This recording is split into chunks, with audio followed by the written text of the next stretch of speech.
Working conditions in El Salvador. These factories in El Salvador were placed directly by gangs. Factory workers were in direct contact with violence from gang leaders as they left and went to work, being threatened as much as twice every day. They make 60 cents an hour, and this is their currency. The people are exposed to toxic dust with no face masks. The factories are placed in the hottest places with no air conditioning, and as you can see, all year round these places are hot. People get poked with dirty needles and get swollen fingers, but after all of these issues, still no one can see a doctor. The people who needed to see a doctor were denied and threatened wages because they would not meet their targets at the end of the day. Now, a typical day as a factory worker in El Salvador. At 6:45, there's a production meeting that the factory workers are not paid for.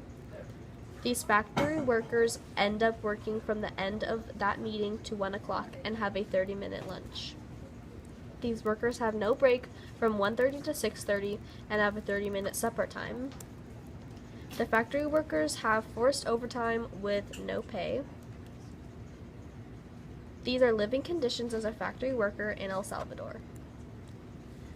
The people get no benefits, no living wages, and the factory workers are denied medical care, the proper food, and nutrition. Only 53,467 workers ended up with a basic basket, while 1,283,058 did not.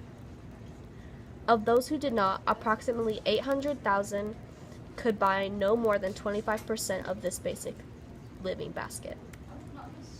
The urban slums, as in rural areas, poor housing, inadequate and unsafe water, poor sanitation, and overcrowding created medical problems, particularly infectious diseases that compounded the ill effects of such poor living conditions.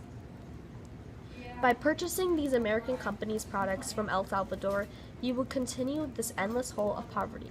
So please boycott these products made in El Salvador. And tweet out #WhoMadeMyClothes, Save El Salvador, one tweet at a time.